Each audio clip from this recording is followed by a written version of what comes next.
শিক্ষার্থী বন্ধুরা, আশা করি তোমরা সবাই ভালো আছো। চলে এলাম নতুন ফাইনাল সেকেন্ড পেপার আরো একটি নতুন অধ্যায় নিয়ে, এবং আজকের ক্লাস থেকে আমরা আলোচনা করব কেন্দ্রীয় ব্যাংক নিয়ে।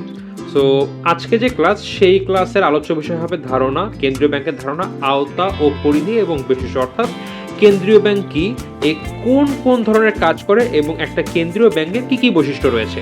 আমরা কিন্তু অলরেডি কেন্দ্রীয় ব্যাংক কি এটা জানি, কারণ আমরা এসএসসিতে বা আমাদের ম্যাট্রিকে কিন্তু এই সম্পর্কে পড়ে এসেছি। যাই হোক, আমরা এখন বিস্তৃত বা একটা ভালো সংজ্ঞা বা একটা আমাদের এইচএসসি লেভেলের সংজ্ঞা দিয়ে জানবো যে কেন্দ্রীয় ব্যাংক কি। জনকল্যাণের উদ্দেশ্যে, আচ্ছা ভালো কথা, একটা কথা বলে নেই। সংজ্ঞা এই জিনিসটা কি বলতে পারো? সংজ্ঞা হলো কোনো একটা বিষয়ের একদম মেইন যে বৈশিষ্ট্যগুলো আছে, সেই বৈশিষ্ট্যের একটা সমষ্টি। অর্থাৎ একটা বিষয়ের সংজ্ঞার মধ্যে ওই বিষয়ের মূল যে বৈশিষ্ট্যগুলো আছে সেগুলো খুঁজে পাওয়া যায়। দেখো, আমরা এখন যে সংজ্ঞাটি পড়ব, এই সংজ্ঞার মধ্যে কেন্দ্রীয় ব্যাংকের মেইন যে বৈশিষ্ট্যগুলো আছে সেগুলো পাওয়া যাবে। দেখো, ফার্স্টেই জনকল্যাণের উদ্দেশ্যে দেশের অর্থনৈতিক চালিকা শক্তি হিসেবে প্রতিষ্ঠিত এবং সরকারি নিয়ন্ত্রণাধীনে পরিচালিত দেশের এক ও অনন্য ব্যাংকিং প্রতিষ্ঠানকে কেন্দ্রীয় ব্যাংক বলে। অনন্য ব্যাংকিং প্রতিষ্ঠানকে কেন্দ্রীয় ব্যাংক বলে। বাংলাদেশ ব্যাংক হলো আমাদের দেশের কেন্দ্রীয় ব্যাংক, বা বাংলাদেশের প্রেক্ষিতে বাংলাদেশের কেন্দ্রীয় ব্যাংকের নাম হচ্ছিল বাংলাদেশ ব্যাংক। আচ্ছা, তো এটা তো আমরা গেলাম, এটা পরের একটা ব্যাপার। বাংলাদেশের কেন্দ্রীয় ব্যাংকের নাম কি এটা জানলাম, কিন্তু এর আগে যে সংজ্ঞাটা আছে এই পর্যন্ত, এখানে দেখো কি কি বলা হয়েছে। জনকল্যাণের উদ্দেশ্যে, কেন্দ্রীয় ব্যাংকের মুখ্য উদ্দেশ্য জনকল্যাণ। আমরা জানি প্রত্যেকটা ব্যবসা প্রতিষ্ঠান কোনো না কোনো উদ্দেশ্য নিয়ে গড়ে ওঠে।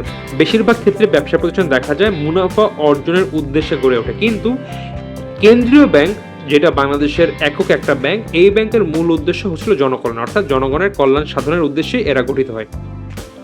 উদ্দেশ্যে দেশের অর্থনৈতিক চালিকা শক্তি, অর্থাৎ কেন্দ্রীয় ব্যাংক একটা দেশের অর্থনৈতিক চালিকা শক্তি বা অর্থনীতি দেখভাল করা, দেখাশোনা করা, বা প্রপারলি চলছে কিনা বা ঠিকঠাক আছে কিনা এইটা দেখার দায়িত্ব কিন্তু কেন্দ্রীয় ব্যাংক। তাই বলা হয়েছে অর্থনৈতিক চালিকা শক্তি বা দেশের অর্থনীতির চালক বলতে পারবো আমরা কেন্দ্রীয় ব্যাংককে। হিসাবে প্রতিষ্ঠিত এবং সরকারি নিয়ন্ত্রণাধীনে, অর্থাৎ জানতে পারলাম এই কেন্দ্রীয় ব্যাংকটি সরকারি নিয়ন্ত্রণাধীনের একটি প্রতিষ্ঠান, অর্থাৎ সরকার একে নিয়ন্ত্রণ করে। নিয়ন্ত্রণাধীনে পরিচালিত দেশের এক ও অনন্য ব্যাংকিং প্রতিষ্ঠান, এটাকে আমরা এক হিসাবেই ধরি। এক ও অন্য, অর্থাৎ এটা এক এবং অন্যরকম, মানে এর মতো অন্য কিছু নেই এবং মাত্র একটি প্রতিষ্ঠানকে কেন্দ্রীয় ব্যাংক বলে। তো এই যে সংজ্ঞা, আমরা মূলত চারটা বৈশিষ্ট্য দেখলাম। একটা কেন্দ্রীয় ব্যাংকের খুব গুরুত্বপূর্ণ চারটা বৈশিষ্ট্য, এমন না যে এই কেন্দ্রীয় ব্যাংকের আর কোনো বৈশিষ্ট্য নাই, বাট এই চারটা হচ্ছিল অন্যতম ইউনিক এবং গুরুত্বপূর্ণ চারটা বৈশিষ্ট্য যে কোনো দেশের কেন্দ্রীয় ব্যাংকের জন্য। তো আশা করি আমাদের সংজ্ঞা আসলে আমরা চারটা বৈশিষ্ট্য দিয়ে সুন্দর একটি সংজ্ঞা লিখে দিব, সো দ্যাট কোথাও কেউ কখনো না কাটে। আচ্ছা, তো বাংলাদেশের কেন্দ্রীয় ব্যাংকে আমরা দেখলাম। এবার আমরা আরো কিছু বৈশিষ্ট্য সম্পর্কে জানবো বা কেন্দ্রীয় ব্যাংকের কাজ সম্পর্কে জন্য আমরা একটা হাইলাইটার্স নিয়ে নিই। ওকে, এর উদ্দেশ্য হলো দেশের সামগ্রিক অর্থনৈতিক কল্যাণ সাধন, অর্থাৎ অর্থনৈতিক কল্যাণ সাধন এর একটা বৈশিষ্ট্য বা মূল উদ্দেশ্য। এখন মাত্র বললাম ভাই, বললে তো জনকল্যাণ, আবার এখন অর্থনৈতিক কল্যাণ। এখন দেখো, একটা কেন্দ্রীয় ব্যাংক নিশ্চয়ই কারো বাসায় বলবো না, ভাই আপনাকে টাকা প্রয়োজন, দেন আমি আপনাকে টাকা দিলাম। এটা কি কখনো সম্ভব? এটা কিন্তু কখনোই সম্ভব না। তা কি সম্ভব হচ্ছিল, কেন্দ্রীয় ব্যাংক এমন একটা কাজ করবে যেইটার মাধ্যমে জনগণের কল্যাণ হবে, এবং এইটা হচ্ছিল এই অর্থনৈতিক কল্যাণ সাধন। যখন দেশের অর্থনৈতিক কল্যাণ সাধন হয়, স্বাভাবিকভাবে কিন্তু সেইটা কিন্তু জনগণের উপরেই একটা পজিটিভ ইম্প্যাক্ট ফেলে, এবং এর মাধ্যমে কিন্তু জনকল্যাণ করে থাকে। দেশের নোট ও মুদ্রা প্রচলনের একক দায়িত্ব, একটা দেশের নোট এবং মুদ্রার প্রচলনের একক দায়িত্ব থাকে ওই দেশের কেন্দ্রীয় ব্যাংকের উপরে। সো এইটা কিন্তু একটা দেশের কেন্দ্রীয় ব্যাংকের উপর ন্যস্ত। একটি দেশের আর্থিক ও ব্যাংকিং কাঠামোর শীর্ষস্থানীয় প্রতিষ্ঠান। দেখো, আর্থিক ও ব্যাংকিং কাঠামোর শীর্ষস্থানীয়, একটা দেশের যত রকম আর্থিক প্রতিষ্ঠান আছে এবং ব্যাংকিং প্রতিষ্ঠান আছে, এইটা নিয়ে কিন্তু দেশের একটা অর্থ বাজার গড়ে ওঠে। সো বা আর্থিক বাজার যেটা বলি, এটা কিন্তু গড়ে ওঠে। এখন এই বাজারের মধ্যে কি কি থাকে? বিভিন্ন আর্থিক প্রতিষ্ঠান এবং ব্যাংকিং প্রতিষ্ঠান। আচ্ছা, আর্থিক প্রতিষ্ঠান, সরি আমি ভুল বলছিলাম, মুদ্রা বাজার কি, মুদ্রা বাজার গড়ে ওঠে। সো এই মুদ্রা বাজার কিন্তু মূলত বিভিন্ন আর্থিক প্রতিষ্ঠান এবং ব্যাংকিং প্রতিষ্ঠান দ্বারা গঠিত, এবং এই যে আর্থিক এবং ব্যাংকিং প্রতিষ্ঠান ইন এ সেন্স মুদ্রা বাজারের শীর্ষ স্থানীয় প্রতিষ্ঠান বা মূল অভিভাবক বা নেতা বা লিডার হিসাবে প্রতিষ্ঠিত। দেশের সামগ্রিক আর্থিক ও ব্যাংকিং কাঠামোর নেতৃত্ব, এই যে সেম কথাই, একটা দেশের যত আর্থিক ব্যাংক আছে বা আর্থিক প্রতিষ্ঠান আছে বা ব্যাংকিং প্রতিষ্ঠান আছে সবগুলোর নেতৃত্ব প্রদানের দায়িত্ব এই ব্যাংকের। কজ এই কেন্দ্রীয় ব্যাংক দেশের সকল আর্থিক প্রতিষ্ঠান এবং ব্যাংকিং প্রতিষ্ঠানকে দেখভাল করে। সরকারের ব্যাংক হিসাবে এটি সরকারের পক্ষে অধিকাংশ অর্থনৈতিক কার্যাবলী সম্পাদন করে। একটা সরকারের পক্ষে যে সকল অর্থনৈতিক কাজ আছে এগুলো কিন্তু মূলত একটা কেন্দ্রীয় ব্যাংক দেখাশোনা করে থাকে।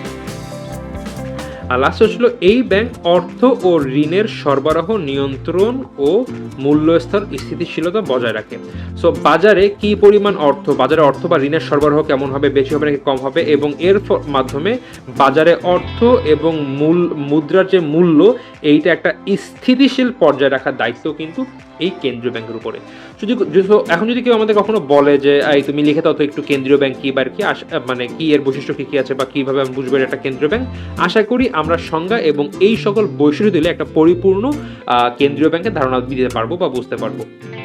ওকে, কেন্দ্রীয় ব্যাংকের আওতা বা পরিধি, একটা কেন্দ্রীয় ব্যাংক কোন ধরনের কাজ করে থাকে, এইসব বিষয়ে আমরা পরবর্তীতে অধ্যায়ে আরো ব্যাপক বিস্তৃত আকারে জানবো। তো আমরা এখন খুব শর্টে এই পয়েন্টগুলো ব্যাখ্যা করে যাব। নোট প্রচলনের একক দায়িত্ব, একটা দেশে যে মুদ্রা আছে এই মুদ্রা, নোট বা মুদ্রা, এইটার প্রচলনের একক দায়িত্ব কিন্তু কেন্দ্রীয় ব্যাংকের উপরে থাকে।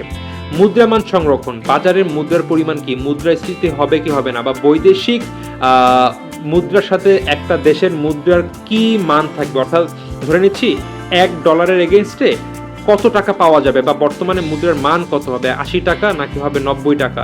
সো এইটা তো অ্যাকচুয়ালি চাইলে নির্দিষ্ট করা যায় না যে আচ্ছা আমরা $1 এগেইনস্টে মোট 80 টাকা দেবো। এটা বিভিন্ন ফ্যাক্টরের উপর ডিপেন্ড করে। সো এই ফ্যাক্টরটা দেশের প্রেক্ষিতে পজিটিভ আকারে থাকে বা পজিটিভ দিকে থাকে, এই সব ব্যাপারগুলো কিন্তু নিয়ন্ত্রণ করা বা সংরক্ষণ করা কিন্তু কেন্দ্রীয় ব্যাংকের কাজ। সরকারের ব্যাংক, কেন্দ্রীয় ব্যাংক সরকারের আন্ডারে প্রতিষ্ঠিত হয়ে থাকে এবং সরকার দ্বারাই কিন্তু পরিচালিত হয়ে থাকে।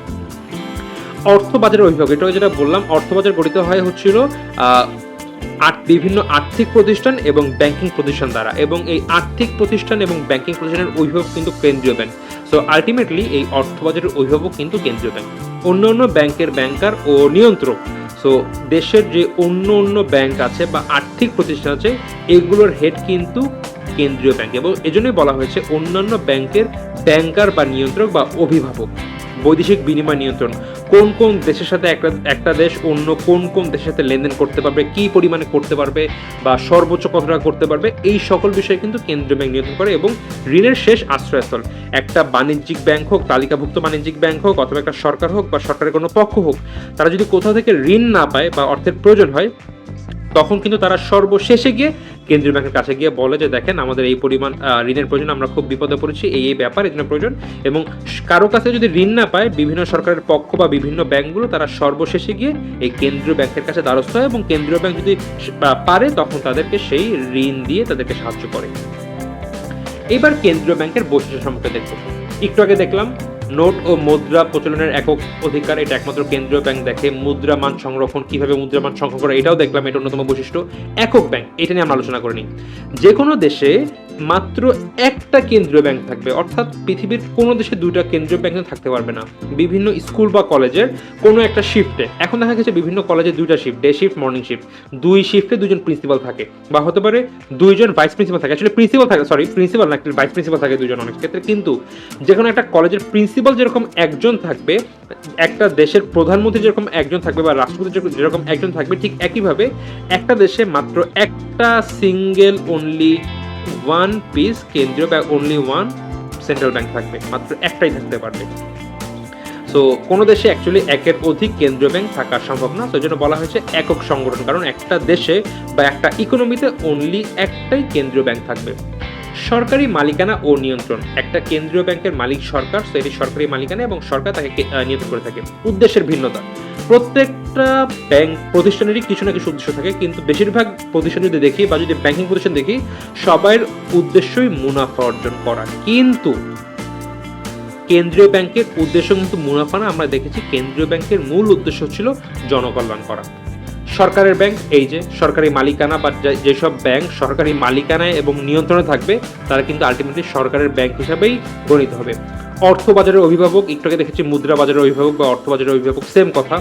অন্যান্য ব্যাংকের ব্যাংকার ও নিয়ন্ত্রক এটাও দেখেছি, দেশের অন্যান্য ব্যাংককে এককভাবে নিয়ন্ত্রণ করে থাকে কেন্দ্রীয় ব্যাংক। বৈদেশিক বিনিময় নিয়ন্ত্রণ এটাও দেখেছি, এবং ঋণের শেষ আস্তে আস্তে এটা কিন্তু আমরা আমাদের পূর্ববর্তী স্লাইডে পড়ে এসেছি। তো বন্ধুরা, এই ছিল কেন্দ্রীয় ব্যাংকের বিভিন্ন বৈশিষ্ট্য। এই ক্লাসে আমরা এইটুকুই জানবো। কেন্দ্রীয় ব্যাংক সম্পর্কে আরও ডিটেলসে কিন্তু আমরা আমাদের পরবর্তী ক্লাস থেকে জানা শুরু করবো। তো বন্ধুরা, দেখা হচ্ছে পরবর্তী ক্লাসে।